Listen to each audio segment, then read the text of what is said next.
How are we doing, everyone? Hope you're well. Mr. Boulder here, back today with a new video, and I'm back with part 2 of the Blinkers thread. No video for me last week because I was at Bloodstock Festival. Had a great time. Actually met a few viewers of the channel, so it was nice to chat to some people who watched the videos. And also bumped into a member of the VC. He's not been in the community very long. I think I've only been watching his videos about a month, maybe 6 weeks. So I'm going to give him a channel shout out towards the end of this video.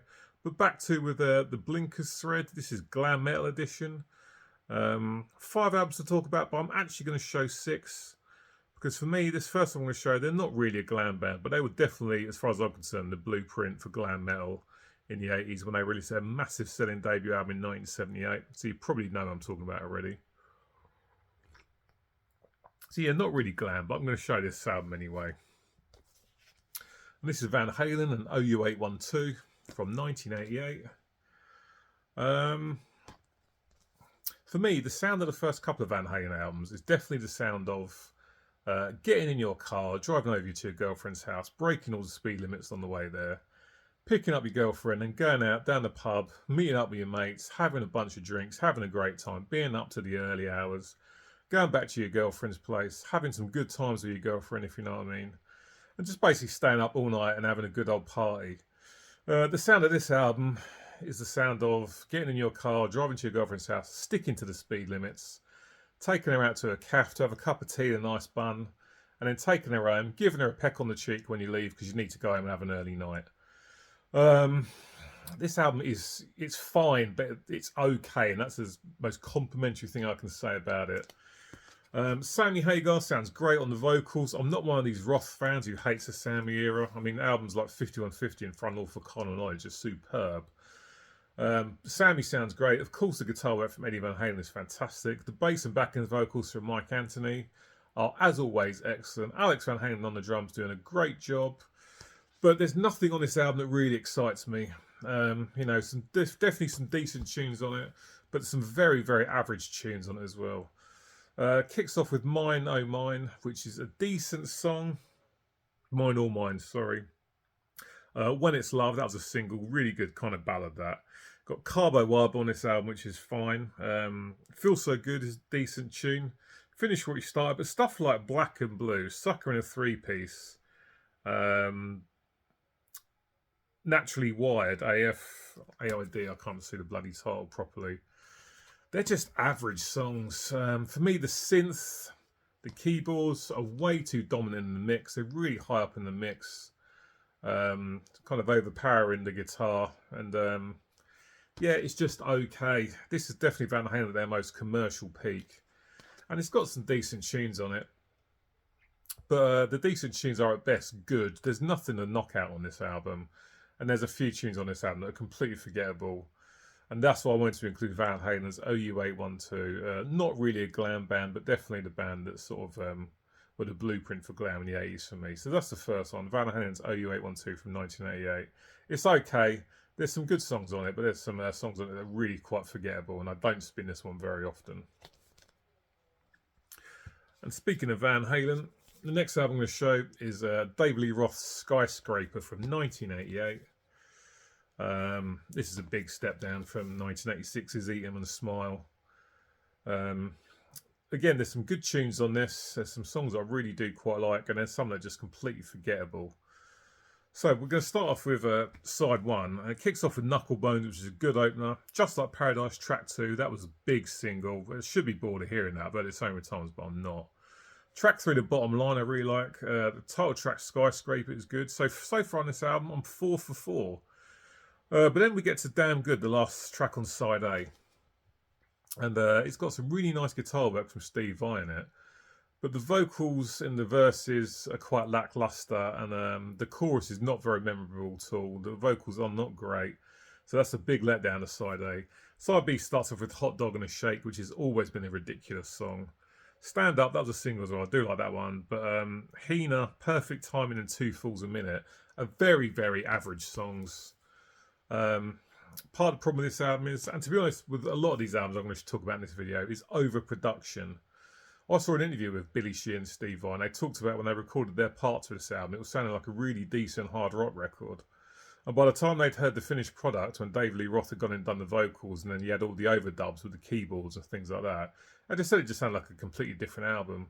And for me, there's too much messing around with overdubs and some keyboard parts in this that are completely unnecessary and spoil the songs. Like I say, there's a few really decent tunes on it, but there's a lot of forgettable stuff on this as well. And compared to 1986's Eat 'Em and Smile, this isn't even close. A very, very poor follow-up to Eat 'Em and Smile. A few decent tunes, but nothing spectacular. Probably the single Just Like Paradise is the best track on this, but there's some really forgettable nonsense on this as well I really don't care for. Up next, and here's Vinnie Vincent Invasion, All Systems Go, their second full-length LP from 1988.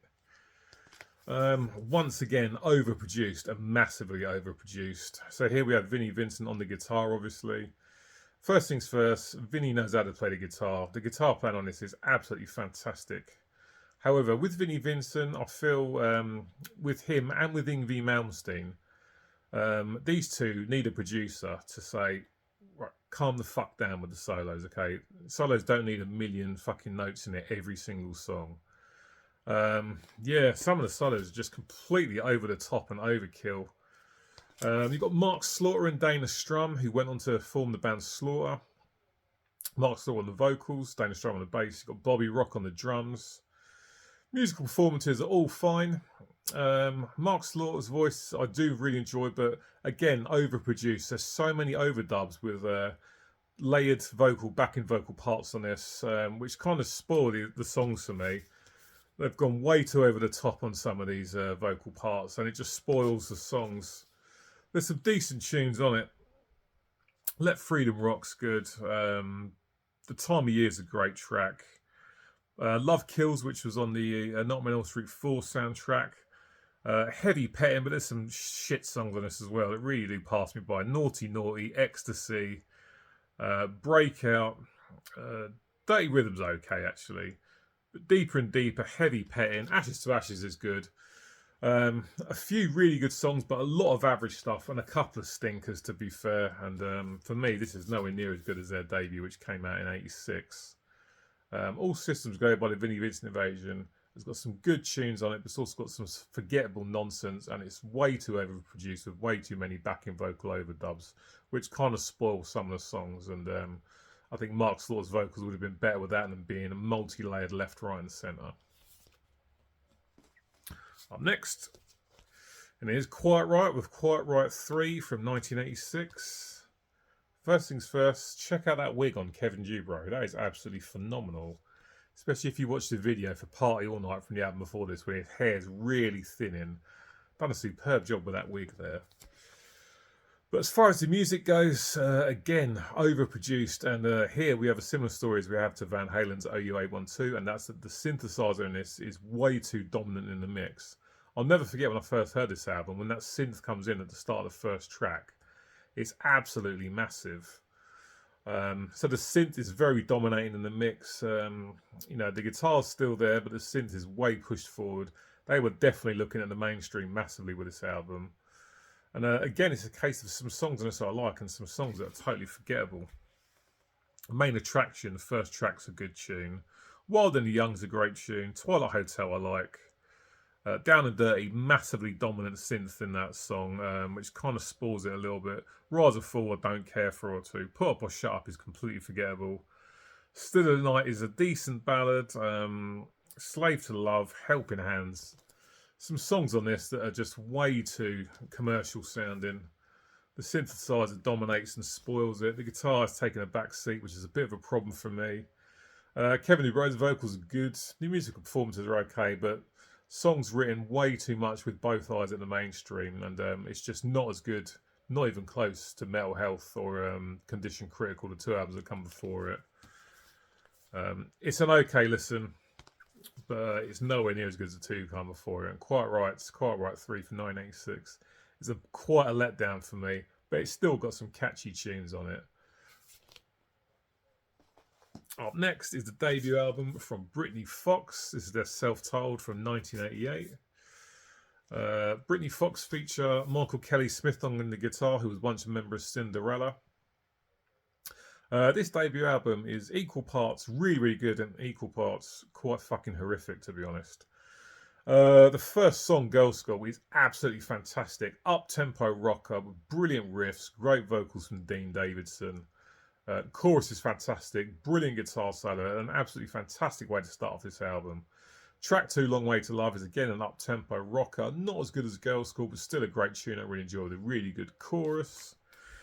But then we get to track 3, Kick and Fight, which is an okay song, but it's got a very lackluster chorus, which is very uninspiring, very repetitive and not that great.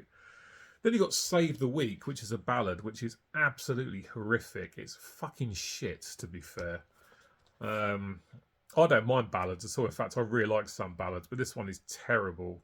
I mean, back at this point, of course, record companies were telling all these bands that your album has to have at least 2 ballads on it, and one's going to be put out as a single to make it a good one. This is not a good one.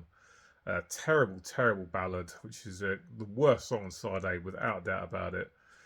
For me, bands like Winger and Bon Jovi and Def Leppard wrote much better ballads. Save the Week is a terrible song.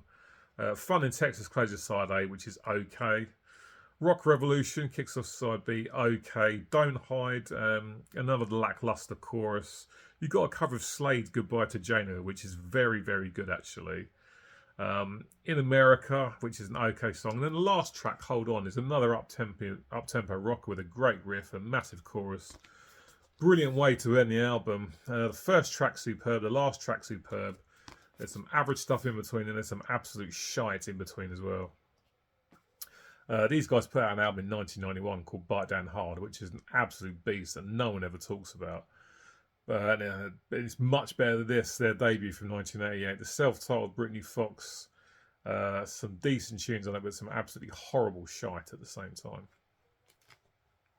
And the last one we're going to talk about today is Motley Crue and Theatre of Pain from 1985.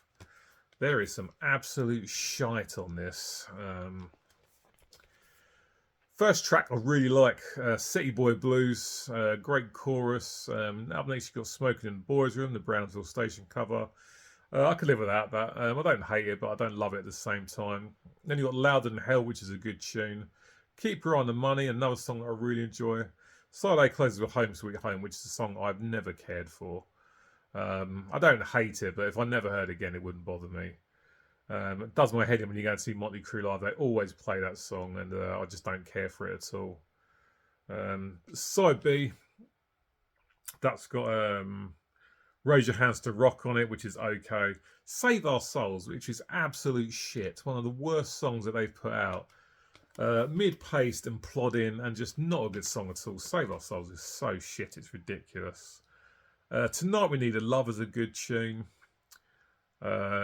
Raise Your Hands to Rock is okay, and it ends with Fight for Your Rights, which is for me the best song on the whole album. If the rest of the album was like the last song, this would be much better. It's got some decent moments, but it's got some absolute shit on it at the same time. I don't like the production on it. The drums sound dreadful. Mick Mars' guitar sounds really good. Vince sounds good on the vocals, to be fair. The drumming is good, but the sound is not nice at all for me. I think that Tom Werman, the producer, was indulging in just as many as the drugs and the drink as the band were at the time. Totally let off his eyes off the ball with the production. Not a record that sounds great. A few decent tunes, but some absolute shit at the same time. And to think that they released this when they was at their commercial peak is just outstanding as far as I'm concerned. It's outstandingly bad in places. And the album they put out with John Corabi in 1994, it pisses all over this. If you said to me you could only ever listen to the self-titled with Corabi or this for the rest of your life, there's no way I'm fucking picking this piece of shit. The one with Corabi is much better. Theatre of Pain from 1985 is not a good glam metal album. Some decent moments, but quite shocking in other places as well. Right guys, that's it for today's video. As always, thanks for watching. As always, get in the comment section, let me know what you think about these albums that I picked. What are 5 glam metal albums from back in the 80s that you don't think are up to much? As always, I would love to hear from you. So before I go, let's do a quick channel shout out then. This is a channel shout out for Dan, who's the heavy metal berserker. He's fairly new to the community and he's got about 90 subscribers at the moment, so it'd be great if we could push him over the 100 mark. Really nice guy. Met him and his, I think it's his wife, Bloodstock. They were really nice. We stopped and spoke about 3 or 4 times. Really, really nice people. A great guy. A new channel in the community, and he could definitely do with some more subscribers. So as always, I will leave a link to his channel in the description box of this video. So if you could head over, support Dan, watch his videos, click on the subscribe button to help him out. That would be excellent. I'd very much appreciate that, guys. So that's it for this week, guys. Hope you enjoyed the video. I should be back with you next week. So until then, as always, cheers, take care, and I'll see you later.